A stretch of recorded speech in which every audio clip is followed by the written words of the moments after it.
Today we are going to cover Unit 5 of TOEFL. It is a complete one shot. Chomsky hierarchy of grammar. अब Chomsky hierarchy क्या होता है grammar की? यहाँ पर हमारे पास 4 टाइप के लैंग्वेजेस होती हैं. पहला होता है हमारा टाइप 0.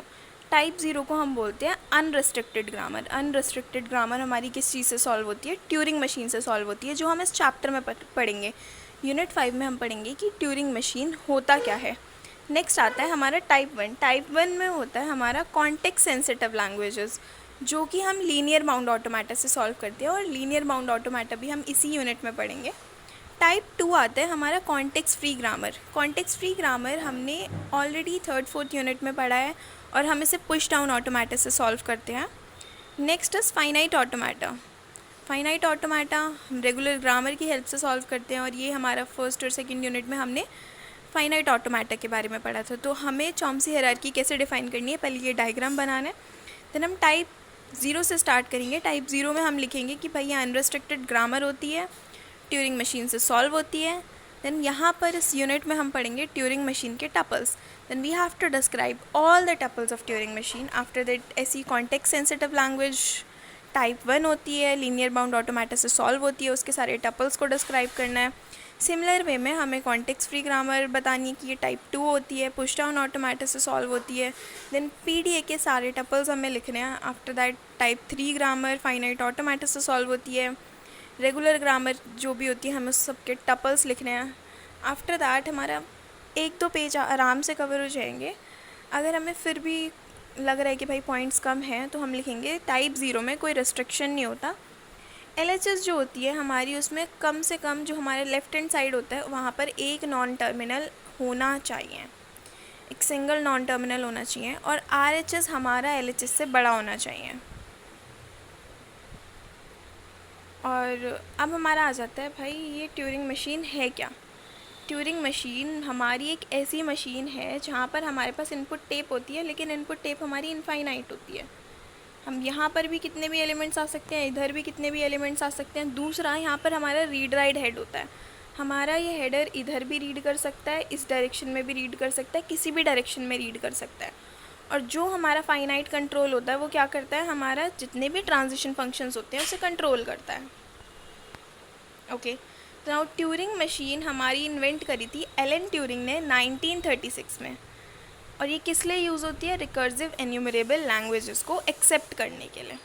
अब हम ट्यूरिंग मशीन से कौन कौन से ऑपरेशंस कर सकते हैं. हम सिंबल को रीड कर सकते हैं, राइट कर सकते हैं, टेप को लेफ़्ट साइड मूव कर सकते हैं, टेप को राइट साइड मूव कर सकते हैं. जो हमारा ये टेप का हेड है, ये जो हमारा हेड है, हम इसे किसी भी डायरेक्शन में मूव कर सकते हैं, या तो हम लेफ़्ट में मूव कर सकते हैं या फिर राइट में मूव कर सकते हैं.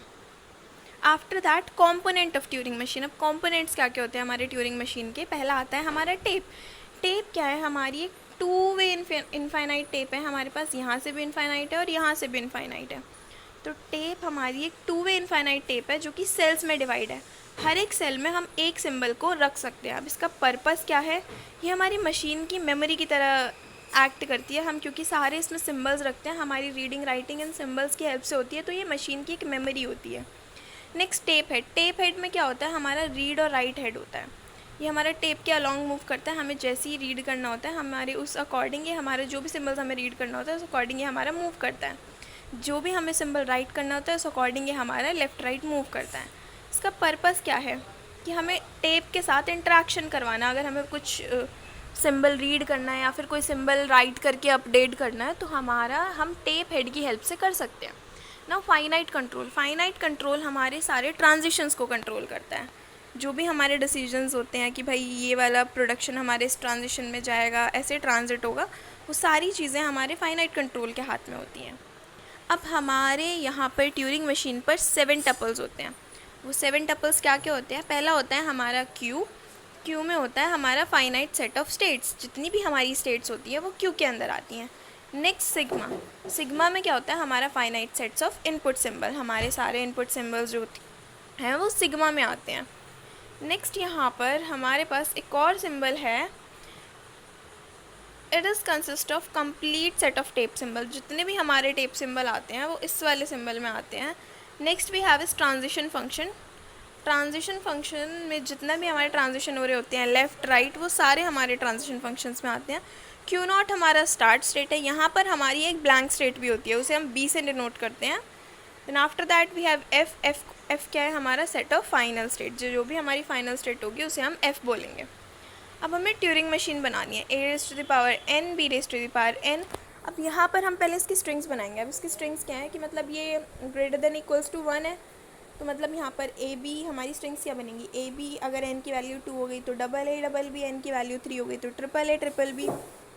हमारा मन है यहाँ पर हम कोई सी भी एक स्ट्रिंग उठा सकते हैं, ज़रूरी नहीं है यहाँ पर एक सबके लिए बनानी है कि भाई वो सब कोई फॉलो कर रही हो।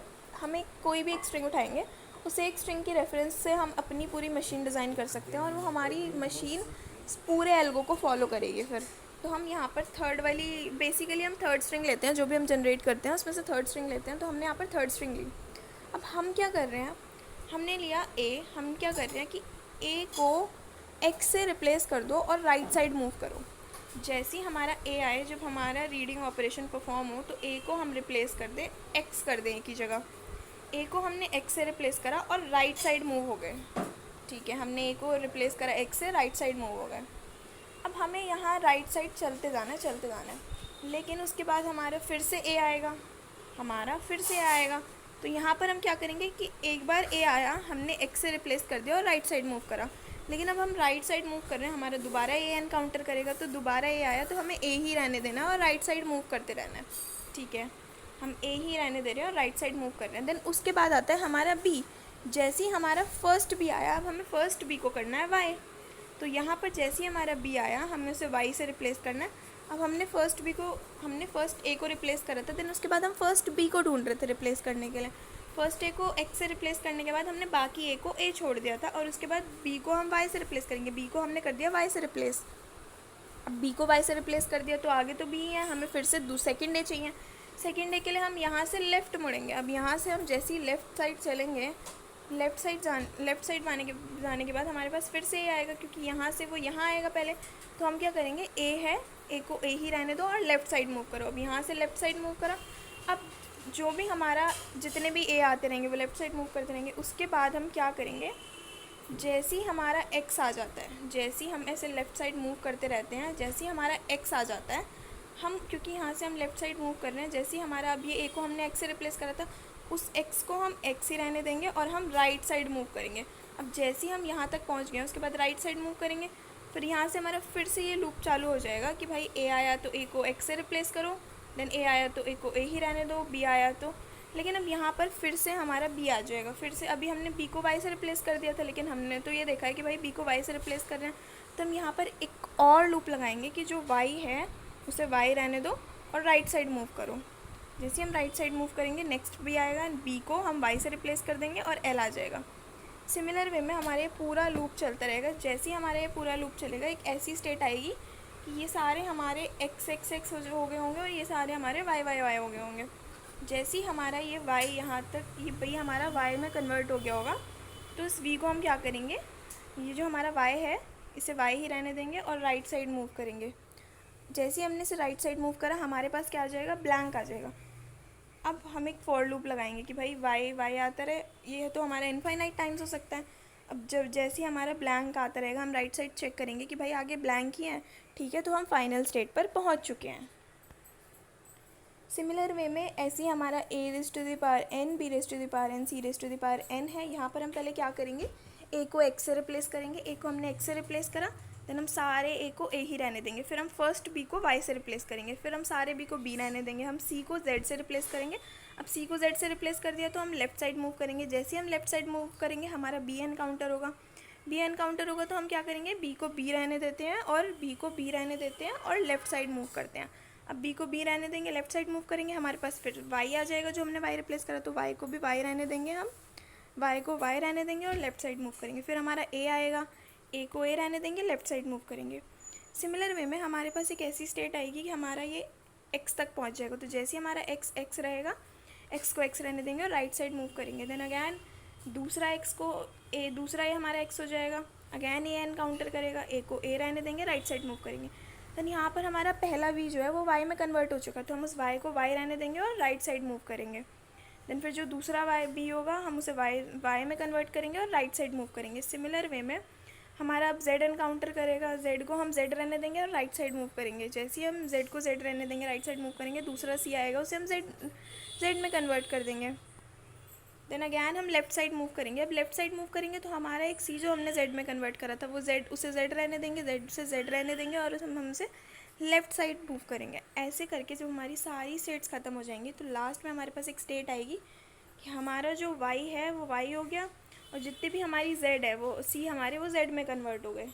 हमारे जो वाई हैं वो चलते चलते हमारे सारे वाई ही आ रहे हैं, तो वाई को हम वाई रहने देंगे और राइट साइड मूव करेंगे। फिर अगैन जेड को जेड रहने देंगे, एक फॉर लूप लगा दिया, जितनी भी टाइम जेड आएंगे वो जेड रहेंगे और हम राइट साइड मूव करते रहेंगे। ऐसे करके हमारा जब तक हम ब्लैंक स्टेट में नहीं पहुंच जाते, जैसे हम ब्लैंक स्टेट पे पहुँचे तो ब्लैंक हम देखेंगे कि नेक्स्ट भी ब्लैंक ही है, ठीक है, उसे हम राइट साइड मूव करेंगे जैसे, और अगर वो ब्लैंक ही आता रहा तो हमारा ये क्या हो गया, फाइनल स्टेट। यहाँ पर सारे ट्रांजिशंस लिखे हैं। हम ट्रांजिशन कैसे लिखते हैं, क्यू नॉट है, क्यू नॉट को हमने ए क्यू नॉट में हमने ए इनपुट दिया और हमने किस में कन्वर्ट करा, हमारा ट्रांजिशन किस में हुआ, Q1। हम Q0 से Q1 में जा रहे हैं और क्या क्या किस में कन्वर्ट कर रहे हैं, x, R में। नेक्स्ट हमारा ट्रांजिशन क्या है, डेल Q1 को हम a की हेल्प से ट्रांजिट कर रहे हैं और हम कहाँ जा रहे हैं, वापस हम जा रहे हैं Q1 पर ही, Q1 पर जा रहे हैं और किस में कन्वर्ट कर रहे हैं, a, R में। सिमिलरली यहाँ पर हमने सारे ट्रांजिशंस लिखे हुए हैं। अब यहाँ पर हम क्या करेंगे, हमें रिवर्स करनी है स्ट्रिंग। तो हमारा जैसी ए आया, ए को हम क्या करेंगे, हमारी अगर स्टार्टिंग ए से हुई है, ए से अगर स्टार्टिंग हुई है तो ए को एक्स से रिप्लेस करेंगे और राइट साइड मूव करेंगे। बाकी के सिंबल्स को हम एज इट इज़ रहने देंगे, बी है तो बी ही रहने देंगे, राइट साइड मूव करेंगे, ए है तो ए ही रहने देंगे, राइट साइड मूव करेंगे। देन फिर हमारा सी एनकाउंटर करेगा, जैसे ही हमारा सी एनकाउंटर करा, सी को सी रहने देते हैं, अब राइट साइड मूव करते हैं।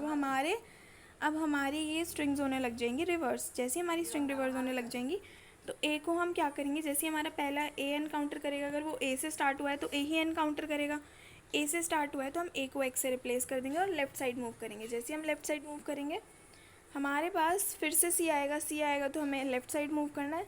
सिमिलर वे में हमारी पूरी ट्रांजिशन चलेगी। देन अगैन हम, अब ये तो हमने कर दिया कि भाई ए से स्टार्ट हो रहा है, अब हमारा ये बी से भी तो स्टार्ट हो सकता है। हम सेम यहाँ पर जो हमने लूप बनाया है हम सेम यहाँ पर बी के लिए बनाएंगे। बाद में हमारी कैसी स्टेट आएगी कि सी के बाद सारे एक्स हमारे एक्स में कन्वर्ट हो गए, सारे बी जो है हमारे वाई में कन्वर्ट हो गए और हमारा ब्लैंक स्टेट आ गया। अब नेक्स्ट है हमारा वंस कॉम्प्लीमेंट। अब हमारे पास एक स्ट्रिंग है 1 0 1 0 1 1 0। अब वंस कॉम्प्लीमेंट में कन्वर्ट करने के लिए हम सारी स्ट्रिंग्स को कर देते हैं रिवर्स। तो 0 की 1 की जगह हो जाएगा 0, 0 की जगह 1, 1 की जगह 0, 1 0 0 1। तो हम क्या करेंगे, हमारा ब्लैंक से स्टार्ट हो रहा है तो ब्लैंक है, ब्लैंक ही रहने देते हैं। हम कहाँ मूव करेंगे, लेफ़्ट साइड मूव करेंगे। हम यहाँ से लेफ़्ट साइड मूव करेंगे, हम ब्लैंक से स्टार्ट करेंगे। जो भी हमारा ज़ीरो है हम अभी उसे ज़ीरो रहने देते हैं, नहीं, जो भी हमारा ज़ीरो है हम उसे 1 में कन्वर्ट करेंगे। जो भी हमारा ज़ीरो है हम उसे 1 में कन्वर्ट कर देंगे। देन आफ्टर, और जो भी हमारा 1 है हम उसे 0 में कन्वर्ट कर देंगे। यहाँ पर एक और लूप लगेगा, जो भी हमारा 0 है उसे 1 में कन्वर्ट कर देंगे और हम राइट साइड मूव करेंगे। जो भी हमारा 1 है उसे 0 में कन्वर्ट कर देंगे और राइट साइड मूव करेंगे। जैसे ही हमारा ये सारा ट्रांजिशन ख़त्म हो जाएगा, हमारे सारे 0 1 में कन्वर्ट हो जाएंगे, सारे 1 0 में कन्वर्ट हो जाएंगे। देन अगैन हम जैसे ही लेफ़्ट में मूव करेंगे, अब हमारे सारे ऑलरेडी कन्वर्ट हो चुके हैं, हमें किसी भी चीज़ को कन्वर्ट नहीं करना। तो अब जो भी हमारे 0 हैं उसे 0 ही रहने देंगे, जो 1 है उसे 1 ही रहने देंगे। नेक्स्ट आता है हमारा टूज़ कॉम्प्लीमेंट। टूज़ कॉम्प्लीमेंट में क्या होगा, पहले तो हम सेम वो वाले लूप चलाएंगे जो हमने वंस कॉम्प्लीमेंट के लिए चलाया, लेकिन यहाँ पर अब हम एक चीज़ नोटिस करते हैं। यहाँ पर हमने इसका टूज़ कॉम्प्लीमेंट निकाला कि जब तक हमारे ज़ीरोज़ आ रहे हैं, जब तक जैसे हमने इसमें 1 ऐड करा, जैसे हमारे ज़ीरोज़ आ रहे हैं तब तक तो ठीक है, बट जैसे हमारा 1 आया उसके बाद हमारी स्ट्रिंग जो है वो रिप्लेस हो गई। यहाँ पर 0 1 था तो 0 हो गया, 1 था 0 हो गया, 1 था 0 हो गया, 0 था 1 हो गया। जैसे ही हमारा टूज़ कॉम्प्लीमेंट में 1 एनकाउंटर हुआ, हमारी बाकी सारी स्ट्रिंग्स अगेन रिप्लेस हो गई। तो पहले हम इसे वंस कॉम्प्लीमेंट में कन्वर्ट करेंगे, तो सारे 0 को 1 में कन्वर्ट कर देंगे, सारे 1 को 0 में कन्वर्ट कर देंगे, हमारा ब्लैंक आ जाएगा। और जैसे ही हमारा ब्लैंक आया हम लेफ़्ट साइड मूव करते रहेंगे। अब हमें लेफ़्ट साइड मूव करना है, यहाँ से हम लेफ़्ट साइड मूव कर रहे हैं। अब जो भी हमारे ज़ीरोज़ हैं उन्हें 0 ही रहने देंगे, जो 1 है हमारे, अब उन्हें वन ही, अभी वन ही रहने देते हैं। लेकिन जैसे ही हमारा वन एनकाउंटर करा, जैसे ही हमारा वन एनकाउंटर कर गया, जो हमारे ज़ीरोज़ थे उसे ज़ीरो ही रहने दिया, लेकिन जैसे ही हमारा वन एनकाउंटर करा, हमें क्या करना है, अब वन एनकाउंटर करने के बाद हमें लेफ़्ट मूव करना है। जो भी हमारे अब वन थे, जो भी हमारे वन थे अब वो ज़ीरो में कन्वर्ट हो जाएंगे, और जो ज़ीरो थे वो हमारे वन में कन्वर्ट हो जाएंगे। उसके बाद हमारे पास ब्लैंक स्टेट आएगी, हमारा टूज़ कॉम्प्लीमेंट में कन्वर्ट हो चुका है।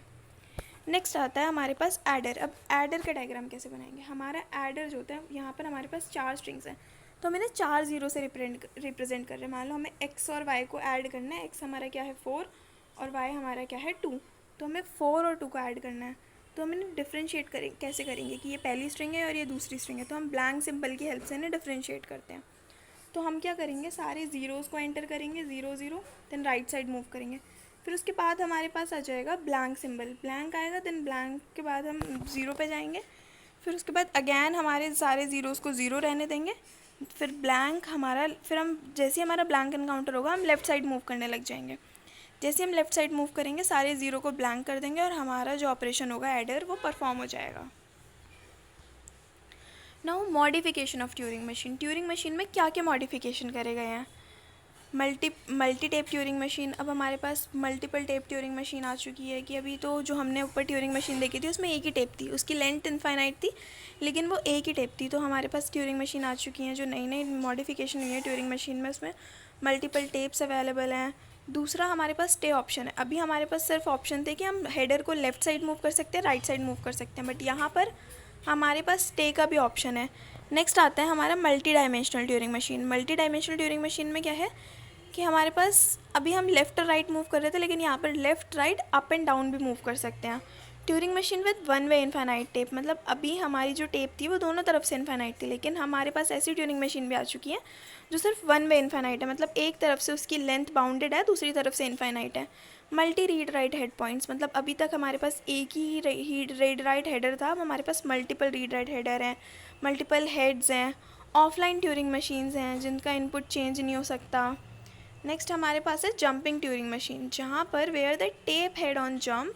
तो यहाँ पर क्या होता है, जंपिंग ट्यूरिंग मशीन में क्या होता है, हमारी एक ट्यूरिंग मशीन है और उसमें ट्यूरिंग मशीन में हम इस सिंबल को रीड कर रहे हैं, इसको रीड कर रहे हैं, मान लो हमें इसे जंप करना है, इसे रीड नहीं करना, तो हम डायरेक्ट जंप कर सकते हैं नेक्स्ट स्ट्रिंग पे। तो जंपिंग ट्यूरिंग मशीन का ये पर्पस है। Next non erasing Turing machine, जो भी हमारा इनपुट है हम उसे चेंज नहीं कर सकते, इरेज नहीं कर सकते।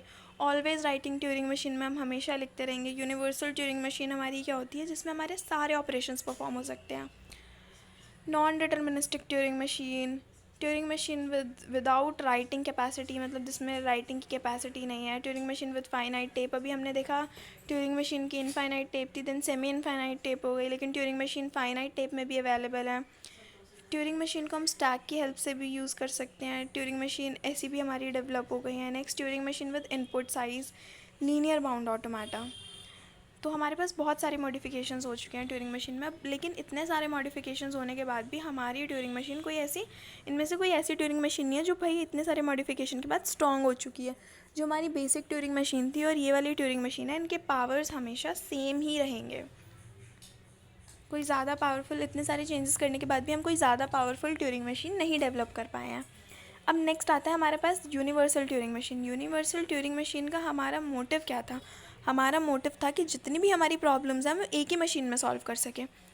हमारी जो यूनिवर्सल ट्यूरिंग मशीन होती है वो हमारी रीप्रोग्रामेबल होती है। क्या होती है, हम रीप्रोग्राम कर सकते हैं। अगर हमारा कुछ एरर आ चुका है तो हम उसे दोबारा रीप्रोग्राम कर सकते हैं, रादर देन वो सारी मशीन ख़राब होगी और फिर हम दूसरी मशीन को स्टार्ट करें। अब हमारी जो नॉर्मल ट्यूरिंग मशीन होती थी उसमें क्या होता था कि हमें एक प्रॉब्लम के लिए एक ट्यूरिंग मशीन में एक ही प्रॉब्लम सॉल्व कर सकते हैं, दूसरी प्रॉब्लम के लिए हमें दूसरी ट्यूरिंग मशीन चाहिए होती थी। लेकिन यहाँ पर यूनिवर्सल ट्यूरिंग मशीन में हम सारी प्रॉब्लम्स एक ही मशीन में सॉल्व कर सकते हैं।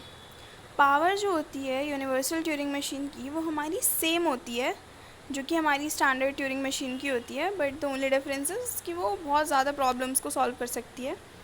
अब ट्यूरिंग कंप्लीट का मतलब क्या होता है, इसका मतलब है कि एक सिस्टम जो है हमारा वो कोई भी कंप्यूटेशन को परफॉर्म कर सकता है ट्यूरिंग मशीन के अंदर, उसके पास इतना टाइम और इतनी मेमोरी प्रेजेंट होती है।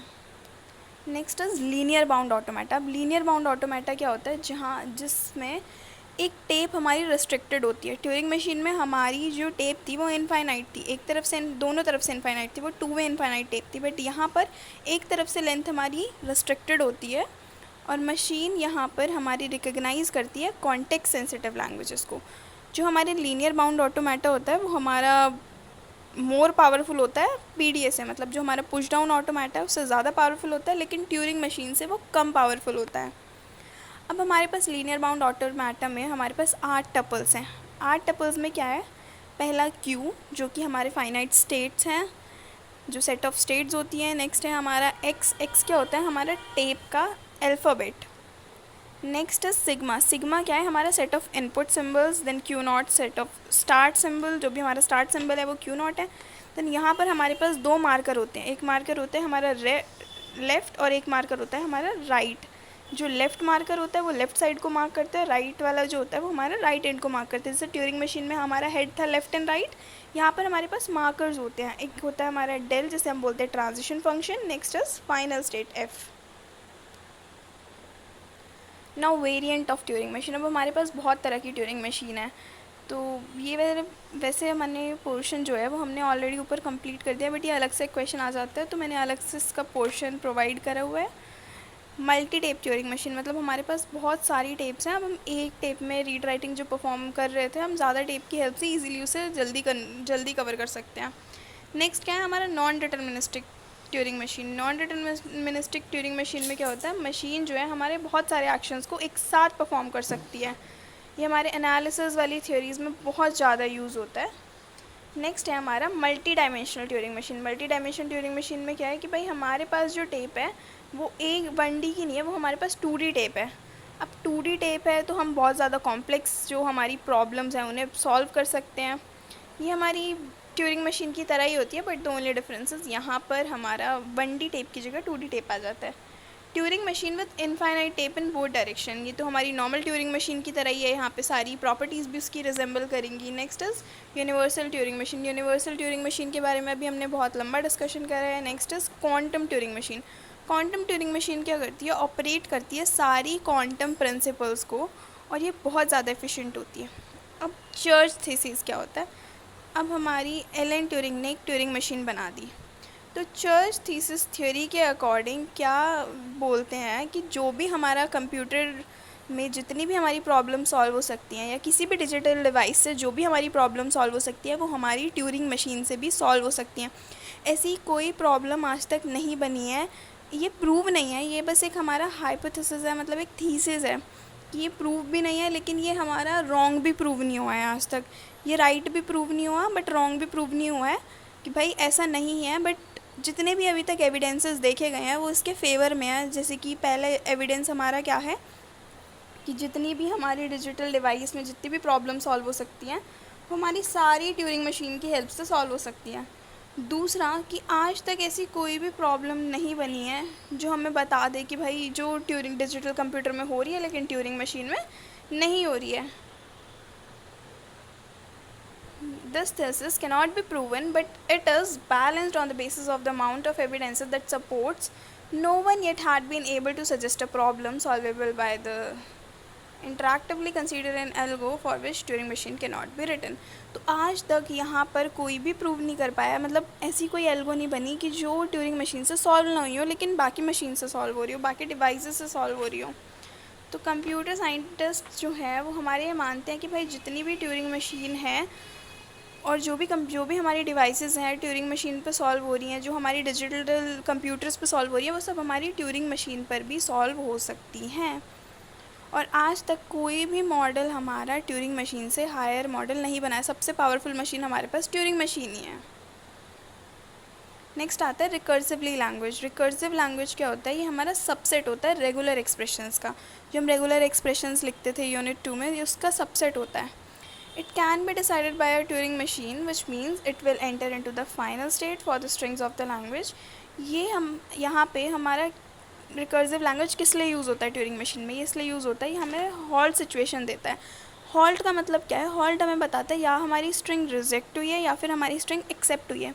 तो रिकर्सिव लैंग्वेज के केस में हमेशा हमारी स्ट्रिंग या तो रिजेक्ट होगी या फिर एक्सेप्ट होगी, 2 ही केसेस बनेंगे, तीसरा कोई और केस नहीं बनेगा। इसे हम ट्यूरिंग डिसाइडेबल लैंग्वेज भी बोलते हैं। और यहाँ पर जो प्रॉपर्टीज़ होती हैं रिकर्सिव लैंग्वेज के अंदर, हमारी क्लीन, होमोमॉर्फिज्म और सब्स्टिट्यूशन प्रॉपर्टीज़ फॉलो नहीं होती हैं। ये इन तीनों ऑपरेशंस को अलाउ नहीं करता है। नेक्स्ट आता है हमारा रिकर्सिव एन्यूमरेबल लैंग्वेज। ये हमारी टाइप 0 ग्रामर है जो हम ट्यूरिंग मशीन से सॉल्व करते हैं।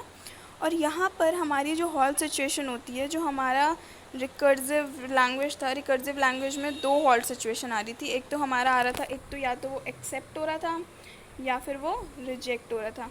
लेकिन अब हमारा जो रिकर्सिव एन्यूमरेबल लैंग्वेज है, इसमें क्या होगा, हमारे पास हॉल्ट की 3 कंडीशन होंगी। या तो हमारी स्ट्रिंग रिजेक्ट हो जाएगी, या हमारी स्ट्रिंग एक्सेप्ट होगी, या फिर हमारी स्ट्रिंग ना ही रिजेक्ट होगी ना ही एक्सेप्ट होगी, वो एक लूप में घूमेगी।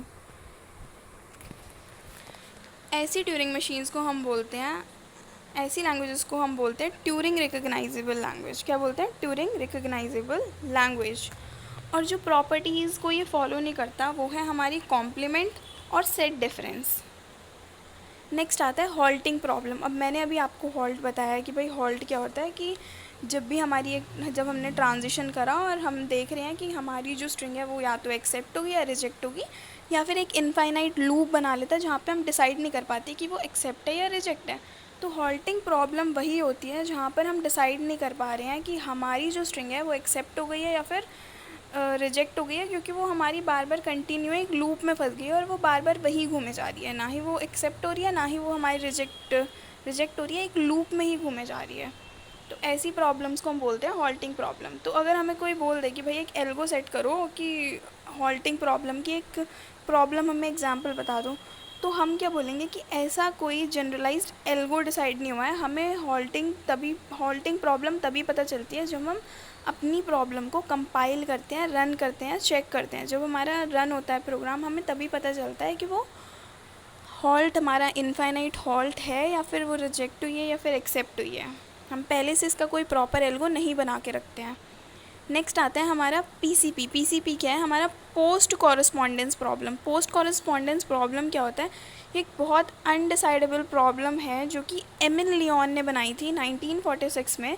इस प्रॉब्लम में क्या है कि बहुत सारे लिस्ट ऑफ वर्ड्स के बहुत सारे अल्फ़ाबेट्स होते हैं हमारे पास, और चैलेंज क्या होता है, उन्हें ऐसे सीक्वेंस में करें, हम ऐसे सीक्वेंस में लगाएं कि उनका सम जो है, उनका जो एडिशन है, ऐसे सीक्वेंस में लगाएं कि उनका जो कॉन्कैटिनेशन है, मतलब सारी स्ट्रिंग्स को एक साथ हम रखें तो हमारे न्यूमरेटर में जो स्ट्रिंग्स हैं और डिनोमिनेटर में जो स्ट्रिंग्स हैं वो इक्वल होनी चाहिए। या फिर मतलब लिस्ट 1 जो है हमारी, उसका सीक्वेंस और लिस्ट 2 का सीक्वेंस जो है वो बिल्कुल सेम होना चाहिए। तो हम एक डोमिनोज प्रॉब्लम लेते हैं। हमने एक प्रॉब्लम ली यहाँ पर कि 1 ले लिया और बी, यहाँ पर कुछ स्ट्रिंग्स ले ली। इंडेक्स 1 पे ए की वैल्यू 1 है, बी की वैल्यू 1 1 1 है, 2 की वैल्यू 1 0 1 1 1 है, बी की वैल्यू 1 0 है। सिमिलरली ए की वैल्यू हमारी 1 0 है 3 पर और बी की वैल्यू 0 है। तो हमें ऐसे ऑर्डर में लगाना है कि जहाँ पर हमारा ये इक्वल आए स्ट्रिंग्स, इनका कॉन्कैटिनेशन इक्वल आए। तो हमने क्या करा, पहले हमने सेकंड स्ट्रिंग ली। तो 1 में क्या हो गया, 1 0 1 1 1, बी में हो गया 1 0। अभी यहाँ पर हमारा 1 0 1 0 तो सेम है, लेकिन हमारा ये रह गया 1 1 1 रह गया। तो यहाँ पर हम क्या करेंगे, उसके बाद हम लेते हैं 1। अब हमने 1 लिया, यहाँ पर हो गया 1, यहाँ पर हो गए हम हमारे 4 1, यहाँ पर हो गए 3 1, मतलब 1 0 1 1 1 1। बी में हमारा क्या हो गया, 1 0 1 1 1, लेकिन अभी भी एक स्ट्रिंग कम है यहाँ पर। तो हम फिर से 1 लेंगे। अब फिर से 1 लिया तो यहाँ पर 2 स्ट्रिंग्स एक्स्ट्रा हो गई। हमने फिर 3 लिया, 1 0 आया और यहाँ पर अब हमारी बैलेंस स्ट्रिंग हो गई है। अब हमारी ए में भी 1 0 1 1 1 1 0 1 1 1 1 1 1 1 1 0 1 0। जो हमारा कॉन्कैटिनेशन है 2 1 1 3 का, वो हमारा एग्जैक्ट सेम आ रहा है ए और बी में। तो मतलब ये हमारी पोस्ट कॉरस्पॉन्डेंस प्रॉब्लम नहीं है। यहाँ पर हमारे जो कॉन्कैटिनेशन है वो दोनों लिस्ट में सेम प्रोड्यूस कर रहा है। जो हमारी स्ट्रिंग है वो सेम स्ट्रिंग प्रोड्यूस हो रही है। बट पीसीपी प्रॉब्लम क्या है, हमें एक और प्रॉब्लम दे दी है, ए की वैल्यूज़ दी हैं, बी की वैल्यूज़ दी हैं, और हमसे बोला है कि भाई इन्हें हमें अरेंज करना है। हम किसी भी ऑर्डर से अरेंज कर लें, या तो ए अपॉन सी ए कर लें या फिर ए अपॉन ए बी कर लें, किसी भी ऑर्डर से हम इसे करेंगे। यहाँ पर कभी भी हमारा न्यूमरेटर और डिनोमिनेटर सेम नहीं आने का, इसका कॉन्कैटिनेशन कभी सेम नहीं होगा। तो ये प्रॉब्लम हमारी है पोस्ट कॉरस्पॉन्डेंस प्रॉब्लम। अब आता है हमारे पास recursive function theory. Recursive function theory क्या होता है? Not all function, even those with precise definition, can be computed by Turing machine. Example, busy behavior function.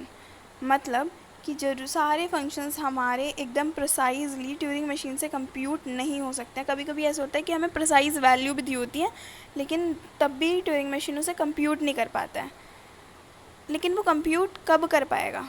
किसी किसी कंडीशंस में कंप्यूट कर पाता है, उसे हम रिकर्सिव फंक्शन बोलते हैं। जिन फंक्शंस की हेल्प से वो, अगर हमें कोई एक प्रिसाइज वैल्यू दी और ट्यूरिंग मशीन नहीं कंप्यूट कर पा रही है, तो हमारे पास कुछ फंक्शंस होते हैं, अगर वो उन फंक्शंस की हेल्प से उसे कंप्यूट कर पा रहा है तो उसका मतलब ट्यूरिंग मशीन भी उसे कंप्यूट कर पाएगी। अगर वो रिकर्सिव फंक्शंस उसे कंप्यूट कर पा रहे हैं तो ट्यूरिंग मशीन भी उसे कंप्यूट कर पाएगी। तो वो फंक्शंस हमारे क्या क्या हैं? पहला है हमारा ज़ीरो फंक्शन। ज़ीरो फंक्शन का मतलब क्या है? हमारी कोई भी वैल्यू है वो ज़ीरो के इक्वल आएगी। दूसरा है हमारा सक्सेसर फंक्शन। सक्सेसर फंक्शन क्या है कि हम अगर इसमें कुछ भी एक, जो भी हमारी वैल्यू है उसमें एक इंक्रीमेंट हो जाएगा, एक वैल्यू हमारी इंक्रीमेंट हो जाएगी। नेक्स्ट आता है हमारा प्रोजेक्शन फंक्शन। प्रोजेक्शन फंक्शन क्या होता है? यहाँ पर हमारे साथ बहुत सारी वैल्यूज़ होती हैं। It is represented in this form. अब हमारे पास इसका प्रोजेक्शन क्या आएगा? फॉर एग्जांपल हमें दिया हुआ है P2 raise to the power 3, तो इसका प्रोजेक्शन क्या होगा? जो भी इसकी बेस वैल्यू होगी वही इसका प्रोजेक्शन होगा, तो इसका प्रोजेक्शन है 2। अगर हमें बोला है P1 raise to the power 5, तो इसका प्रोजेक्शन क्या है? 1। अब हमारा आता है composition of function. Composition function में क्या है? हम निकालते हैं FOG या फिर GOF। तो अगर हमारे पास एक फंक्शन f(x) दिया हुआ है और दूसरा फंक्शन हमें दिया हुआ है g(x), हमें निकालना है FOG। FOG का मतलब क्या है कि भाई हमें निकालना है इसका, तो मतलब FG(x), पहले हमें अंदर लिखना है g का फंक्शन। g का फंक्शन क्या है हमारा? x + 5f। अब हमें क्या करना है? इस फंक्शन की जगह हमें यहाँ पर x की जगह जो भी हमारा f में फंक्शन है, मतलब हमारी x की वैल्यू क्या हो गई? f में जो हमारा ये फंक्शन है 3x + 2, वहाँ पर अब हमारी x की वैल्यू क्या हो गई? x + 5। अब हम 3x + 5 में वैल्यू पुट करेंगे, x + 5 हमारे पास रिजल्टेंट आ जाएगा 3x + 17। सिमिलरली अगर f(x) पूछा है हमें, तो पहले यहाँ पर हम f(x) वाला फंक्शन लिखेंगे। अब जो हमारा g(x) वाला फंक्शन है वहाँ पर x की जगह हम f(x) की वैल्यू पुट कर देंगे। Next is recursive function theory. अब रिकर्सिव फंक्शन होता क्या है? रिकर्सिव फंक्शन एक ऐसा फंक्शन है जो अपने आप को बार बार एग्जीक्यूशन के टाइम कॉल करता है। For example factorial function. अब रिकर्सिव फंक्शन हमारे पास दो तरीके के होते हैं। पहला होता है हमारे पास पार्शियल रिकर्सिव फंक्शन, दूसरा होता है हमारे पास primitive recursive function. Partial recursive function क्या होता है हमारा? जो कि कुछ आर्ग्यूमेंट्स के लिए डिफाइंड होता है। ये हमारा ज़रूरी नहीं है कि may not produce an output for every possible input. ज़रूरी नहीं है कि ये सारे ही जो भी हमारे इनपुट दिए हुए हैं उन सबके लिए आउटपुट निकालें। फॉर एग्ज़ाम्पल अगर हमें दिया हुआ है कि subtraction of positive number m(n) = m - f if m is greater than n, otherwise not defined. मतलब हमें दो पॉजिटिव नंबर दिए हुए हैं और उनका हमें सब्ट्रैक्शन करना है, लेकिन हम सब्ट्रैक्शन तभी कर सकते हैं अगर m जो है वो बड़ा है, वरना हमारा जो आंसर है, जो हमारा आउटपुट है वो डिसाइड नहीं होगा। तो मतलब हमारे पास इनपुट भी है, सब कुछ है, लेकिन फिर भी हम आउटपुट नहीं प्रोड्यूस कर पा रहे हैं। मतलब एक हमारे पास कंडीशन डिसाइडेड है। यहाँ पर पार्शियल रिकर्सिव फंक्शन में कंडीशन दी होती है, अगर कंडीशन सेटिस्फाई होगी तो ही हमारा आउटपुट आएगा। नेक्स्ट होता है हमारा primitive recursive function. Primitive recursive function में क्या होता है? हम अपने फंक्शन को सॉल्व करते हैं, हम अपने जो भी हमारी मशीन है हम उसे बनाते हैं, तब अगर वो हमारे बेसिक इनिशियल फंक्शन की हेल्प से सॉल्व हो रहा है। फॉर एग्जांपल जो हमने बेसिक फंक्शंस पीछे पढ़े थे, ज़ीरो, सक्सेसर, प्रोजेक्शन,